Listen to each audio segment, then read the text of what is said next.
Hello friends, welcome to Shiny சமையல். இன்றைக்கி நம்ம கோதுமை மாவு நாட்டு சர்க்கரை பயன்படுத்தி ஒரு சூப்பரான சாஃப்டான இட்லி கேக் எப்படி பண்ணுறதுன்னு பார்க்க போகிறோம். இந்த கேக் ஸ்டீமர்லையும் கடாயிலையும் எப்படி பண்ணுறதுன்னு இதில் காட்ட போகிறேன்.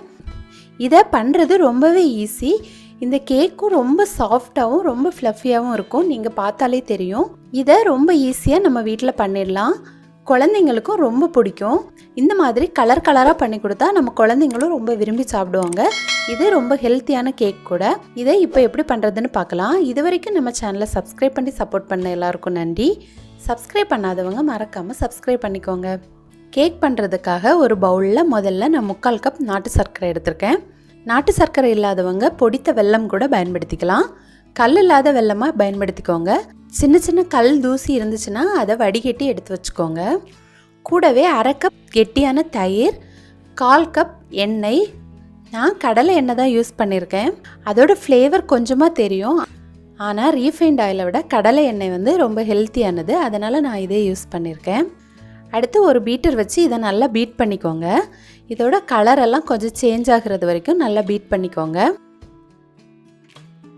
அடுத்து ஒரு ஜல்லடை எடுத்துக்கணும். அதில் 1 கப் கோதுமை மாவு, 1 teaspoon baking powder, 1/2 teaspoon baking soda, 1/4 teaspoon உப்பு, இதை எல்லாத்தையும் சேர்த்து நல்லா ஜலிச்சு எடுத்துக்கோங்க.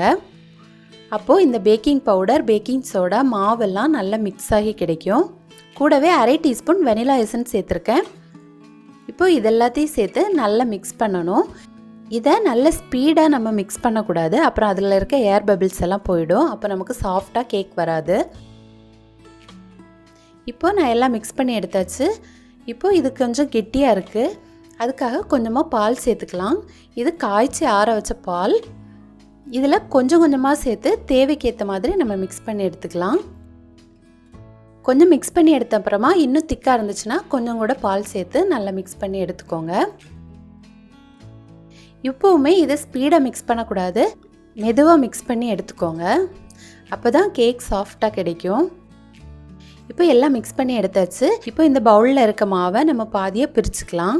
ரொம்ப கம்மியாக இருந்துச்சுன்னா நீங்கள் ஃபஸ்ட்டு மிக்ஸ் பண்ண மாதிரியே இன்னும் ஒரு பவுலில் மிக்ஸ் பண்ணி எடுத்துக்கோங்க.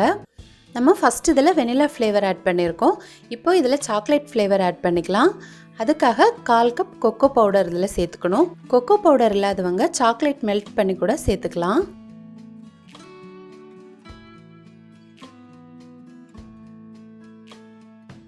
கொக்கோ பவுடர் சேர்க்கும்போது மாவு இன்னும் கொஞ்சம் திக்காகும். அதுக்காக இதுலேயுமே கொஞ்சம் பால் சேர்த்து நல்லா மிக்ஸ் பண்ணி எடுத்துக்கலாம்.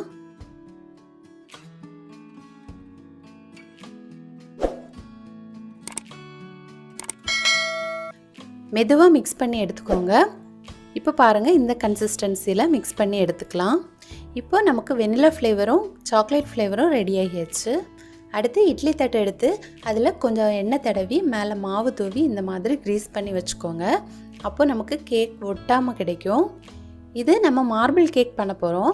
ஃபஸ்ட்டு ஒவ்வொரு ஃப்ளேவர் மாவும் கொஞ்சம் கொஞ்சமாக நம்ம சேர்த்துக்கணும். நான் ஃபஸ்ட்டு வெனிலா ஃப்ளேவர் சேர்த்துருக்கேன். எந்த ஃப்ளேவர் வேணுனாலும் சேர்த்துக்கலாம். முதல்ல 1 ஸ்பூன் வெனிலா ஃப்ளேவர் சேர்க்கணும். அடுத்து 1 ஸ்பூன் சாக்லேட் ஃப்ளேவர் சேர்க்கணும். இந்த மாதிரி கொஞ்சம் கொஞ்சமாக வெனிலாவும் சாக்லேட்டும் மாற்றி மாற்றி நம்ம ஆட் பண்ணிக்கணும். இட்லி தட்டோட மேல் பகுதி வர்றது வரைக்கும் 2 மாவையும் மாறி மாறி ஃபில் பண்ணி வச்சிடலாம். இதே மாதிரி இட்லி தட்டு ஃபுல்லாக ஃபில் பண்ணி எடுத்துக்கோங்க.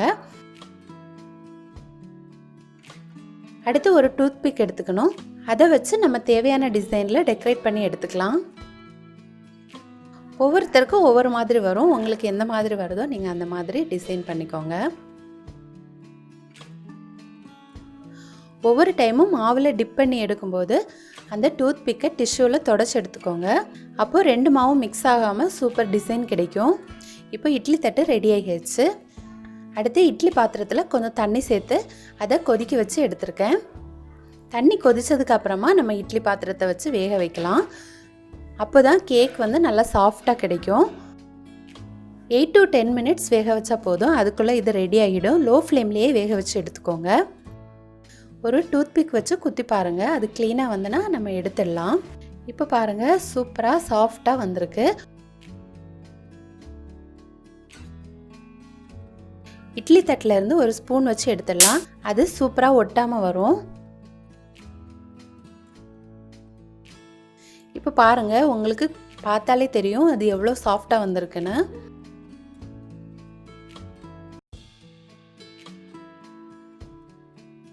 இந்த மாதிரி இட்லி தட்டில் வேக வச்சு எடுக்கிறது ரொம்ப சாஃப்டாக இருக்கும். ரொம்ப ஃப்ளஃபியாக ரொம்ப சாஃப்டாக இருக்கும். நீங்களும் கட்டாயம் ட்ரை பண்ணி பாருங்கள். நான் இதை கட் பண்ணி காட்டுறேன் பாருங்கள், அது எவ்வளோ சாஃப்டாக வந்திருக்குன்னு உங்களுக்கே தெரியும். இந்த மாதிரி நம்ம கலர் கலராக செய்து கொடுக்கும்போது நம்ம குழந்தைங்களும் ரொம்ப விரும்பி சாப்பிடுவாங்க. குட்டி குட்டி கேக்காக இருக்கும்போது அது பார்க்கவும் ரொம்ப சூப்பராக இருக்கும். இதையே நம்ம நார்மல் பேன்லேயும் பண்ணி பார்க்கலாம். ஒரு கடாய் எடுத்து அதை 10 மினிட்ஸ் முன்னாடியே ப்ரீஹீட் பண்ணி வச்சுருக்கேன். நல்ல சூடான அப்புறமா நம்ம இட்லி தட்டை இதில் வச்சு மூடி போட்டு வச்சிடலாம். இது 15 to 20 மினிட்ஸில் ரெடி ஆகிடும். ரெண்டுக்குமே ரொம்ப டிஃப்ரென்ஸ் இல்லை. இதுவுமே நல்லா சாஃப்டாக வந்துச்சு, இட்லி தட்டில் வச்சதுமே சாஃப்டாக வந்துச்சு. நம்ம ஸ்டீம் பண்ணி எடுக்கும்போது 10 மினிட்ஸ்க்குள்ளே தான் ஆகும். இப்போ 20 மினிட்ஸ்க்கு அப்புறமா இதுவுமே சூப்பராக ரெடியாகி வந்திருக்கு. இதையுமே நான் ஓப்பன் பண்ணி காட்டுறேன் பாருங்கள். சூப்பராக நல்லா சாஃப்டாக வந்திருக்கு. ரெண்டு மெத்தட்லேயுமே ரொம்ப டிஃப்ரென்ஸ் கிடையாது. ரெண்டுமே ரொம்ப சாஃப்டாக ரொம்ப டேஸ்ட்டாக இருந்துச்சு. உங்களுக்கு எது கம்ஃபர்டபுளோ நீங்கள் அந்த மாதிரி செய்து பார்த்துக்கோங்க. இந்த ரெசிபியை கட்டாயம் நீங்களும் வீட்டில் ட்ரை பண்ணி பாருங்கள். ட்ரை பண்ணி பார்த்துட்டு எப்படி வந்துச்சுன்னு உங்களோட கமெண்ட்ஸை சொல்லுங்கள். இந்த வீடியோ உங்களுக்கு பிடிச்சிருந்துன்னா ஷைனி சமையலை மறக்காமல் சப்ஸ்கிரைப் பண்ணிக்கோங்க. தேங்க்யூ.